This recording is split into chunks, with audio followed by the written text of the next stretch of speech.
자식들에게 경사스러운 일들이 많아. 자식들이 꽃같이 예뻐지는 시기이고 자식들이 활짝 피어있어 앉아있는 형국이거든. 마음속에 어두운 것들을 탈탈 털어내고 싹 씻어서 정리해 주셨으면 좋겠습니다.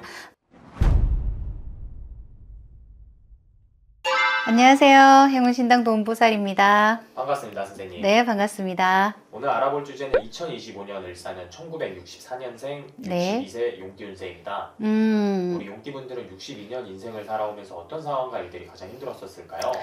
아휴, 이 62년생들은 맞이로 안 태어나도 맞이 역할을 해야 되고 맞이여도 집안 자체로도 맞이 역할을 해야 되고, 어머니의 한이 있잖아. 어머니와 함께 못한 그런 한, 어머니한테 제대로 못해주고 효도하지 못한 그런 한, 어머님이 굉장히 마음에 찌이는 그런 한이 있어. 가슴 속에. 그래서 뭐 엄마가 성그늘에 이런 가사 듣잖아. 그럼 눈물부터 흘리시는 분들이야.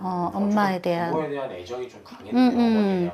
어쩌면 부모의 애정을 못 받아서도 그럴 수도 있고, 엄마가 없어서도 일찍 돌아가셔서도 그럴 수가 있고, 엄마한테 마음대로 못 해줘서, 원껏 마음대로 못 해줘서 죄책감을 느끼는 사람들이라고도 할 수가 있어. 그래서 집안에서도 보면 맞이 역할을 해야 되고, 둘째로 태어나도 맞이 역할. 이래저래 자기 스스로가 그렇게 거는 거야.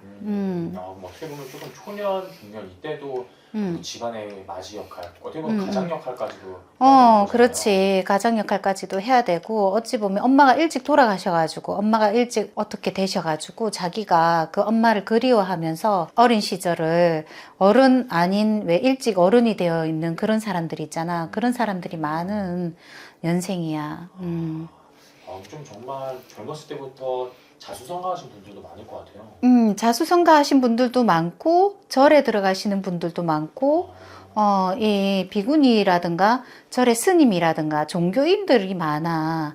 그렇게 많을 수도 있고 그래. 이분들의 좀 인간관계 속에서는 어땠을까요? 인간관계가 그렇게 수월하지가 않아. 이 생각이 변화무쌍하고 있잖아. 자기의 것들을 지키려고 하다 보니까 안으로 있잖아. 생각들이 되어 있거든. 그래서 밖으로 있는 사람들을 제대로 챙기지 못한다라고 얘기를 해. 이게 남들보다 우선 가정적이다. 가정적인 거지. 밖에서 노는 것보다는 가정적으로 가정을 끼고 살아가는 경우가 많아. 그래서 이분들은 만나려고 하면 참 힘들어. 구심점이 가족이고, 이 가족이 중심이다 보니까 밖에 사람들한테는 별로 있잖아. 이게 관심이 없어. 가족이 최선인 거야. 밖에 주변 사람들은 또 오해 아닌 오해를 하는 거잖아요. 그렇지. 나한테는 이렇게 쌀쌀 막 친구가 필요 없는 사람들이야, 이 사람들은. 가정만 제대로 건사하면 나는 원도 한도 없겠다. 이렇게 원이 있는 사람들이야. 이제 본격적으로 우리 이분들 2025년 을사년 운세에 대해서 알아보도록 할 건데요. 그럼 이분들이 이제 2025년도에 기대해봐도 좋거나 나아지는 상황은 어떤 게 있을까요? 올해에는 자식들이 결혼도 한다, 애인도 데리고 온다, 저 남자를 만나본다, 뭐 언제 날짜가 좋을까. 자식들에게 경사스러운 일들이 많아. 자식들이 꽃같이 예뻐지는 시기이고, 자식들이 이 꽃집에 있잖아. 쇼윈도에 이렇게 그 상점에 활짝 피어있어 앉아있는 형국이거든. 그래서 자식들이 혼사가 오가고 있잖아. 자식들이 손잡고 아빠 엄마 나 좀 어떤가 봐줘. 이렇게 있잖아. 들어와. 자식들로 인해서 조금 좋은 소식들이 들려오는 거네요. 자식들로 인해서 결혼한다, 뭐 어쩐다, 집 보러 간다, 뭐 이렇게 있잖아. 그지? 아빠 나 결혼할 거야, 엄마 나 결혼할 거야 이러면서 손잡고 들어오고, 이제 좋은 일들이 일어난다라고 하거든. 꽃이 활짝 핀다, 집안에 경사스러운 일들이 들어온다라고 말씀하시거든. 근데 또 자식이 잘 되는 것만큼 좋은 부모는 없잖아요. 그렇지. 그런데 이 자식들이 들어오면서도 좀 쏙 쏙고 걱정해야 되는 부분도 있다.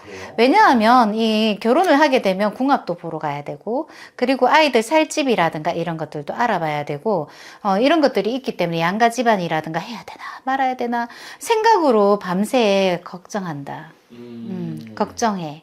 그럼 어떻게 보면 지금도 이렇게 걱정하고 있는 분들이 있을 수도 있겠네요. 그럼 그렇지. 그래가지고 이 애기들 때문에 애들 때문에 이 혼사를 해야 되나, 나는 진짜 마음에 안 드는데 이 혼사가 정말 이루어질까? 이러면서 이 혼사 좀 어떻게 안 하면 안 돼요? 이런 식의 물어보시는 분들이 온단 말이야. 그래서 이 64년생, 62세의 갑진년 분들은 좋은 일도 있는데 걱정도 같이 따라 들어온다. 이렇게 말씀하시거든. 어떻게 보면은 부부 사이의 이 사주, 궁합도 정말 중요하잖아요. 정말 중요하지만 이 전생에서부터 가지고 오는 인연자들이 좋은 인연이면 좋겠는데 그 인연이 있잖아. 안 좋으면 그렇게 딱히 좋은 인연들이 들어오지를 않아. 그래서 이 마음을 비우고 부모가 자식에게 길을 열어줘야 되는데 만약에 반대를 한다든가 이러면은 혼사길이 아예 막힐 수가 있어. 그래서 못 먹어도 고다. 그런 거 신경 쓰지 말고 그래 해봐라 하고 결혼할 거면 해봐라 이러고 그 신의 섭리에 맡겨야 되겠지. 뒤에서 조용히 기도해야 되겠지. 이게 사주가 안 맞는다고 해서 뭐 반대하고 그러면 오히려 조금 더 막힐 수가 있는 거예요? 더 막힐 수가 있지. 아이들이 스스로 판단할 수 있게끔 기회를 줘야 돼. 근데 강압적으로 막 나가고 이러면 부모 원망이 생겨가지고 혼사끼리 아이에 막혀버릴 수가 있어. 또 이렇게 보면은 인연이 2명, 3명밖에 없는데 그 인연들을 놓치고 나면 또 혼사끼리 막히시는 분들이 있거든. 그래서 참 중요하다. 이러지도 못하고 저러지도 못하고 이게 무슨 말일까 이렇게 걱정을 하시는 분들이 많은데 아예 그냥 있잖아. 그냥 다 맡겨버려. 그냥 좋아도 괜찮고 나빠도 괜찮고 살다가 안 좋으면 헤어지고 살다가 좋으면 살고 그렇게 해라고 격려해줘야 돼. 이분들은 원체 실패하는 걸 싫어하기 때문에 가족들이 애틋하기 때문에 그런 것들을 굉장히 많이 신경 써. 어떻게 보면 근데 또 이렇게 새로운 인연을 데리고 왔을 때 선생님에게 물어보는 것도 또 하나의 방법이 될 수 있는 거잖아요. 그럼. 그래서 이 아이 언제 또 이별수가 될 때가 있어. 만약에 아닌 애들은 이별수가 드니까 그때까지 조용히 바라보면서 그때 뭐 축원을 한다든가 초기도로 발언을 한다든가 그러면 정리되니까 엄마 부모님들만 마음을 잘 추스리고 마음을 피우고 있어야 되겠다. 이런 생각을 말을 해드립니다. 반대로 이제 이분들이 을사년에 가장 조심해야 될 부분은 뭐 따로 뭐가 있을까요? 뭐니 해도 이 말이다. 말을 조심해야 된다. 내가 했는 말 때문에 내가 했는 그 말 때문에 발이 잡혀가지고 난 걔 그렇게 생각 안 했는데 이러면서 막 험담을 했다가 그 말이 오히려 더 크게 와닿는 경우가 되기 때문에 조심해야 된다. 말 조심해야 된다. 어떻게 보면 방금 이제 말씀해 주셨던 것처럼 이제 자식분들의 뭐 혼사에 관하더라든지 이런 부분에서도 선생님께서 말 조심하라고 했던 것처럼 이분들은 조금 구설을 가장 조심해야 되는 거죠. 특히 친구들하고 험담 까면 안 돼. 누구를 주제로 험담을 할 때는 그냥 자리에서 일어나서 나간다든가 그러고 그렇나? 난 처음 듣는다. 이렇게만 얘기를 하고 누가 또 물으면 몰라 기억이 안 난다. 모르겠는데? 이렇게 얘기해야 돼. 구설이 너무 심하게 돌아올래. 그것 때문에 스트레스 받고 이것 때문에 굿할 일은 없지만 그것 때문에 스트레스 받고 분에 못 이겨가지고 있잖아. 잠도 못 자고 그럼 좀 그렇잖아. 맞습니다. 그래. 지나가는 운이지만 조금만 조심하면 2다리 뻗고 잔다. 선생님께서 이렇게 전체적으로 말씀해 주셨지만 그 안에서 정말 사람마다 다 다르고 하다 보니까 정확한 상담은 선생님에게 문의해 주시면 좋을 것 같고요. 네. 끝으로 우리 이분들에게 더 해주고 싶은 말씀이 있으실까요? 마음에 환한 등불을 키우시고 마음속에 어두운 것들을 탈탈 털어내고 방청소만 하지 말고 마음에 있는 때도 같이 싹 씻어서 정리해 주셨으면 좋겠습니다. 마음에 불을 환하게 켜세요. 오늘도 좋은 말씀 감사합니다. 감사합니다.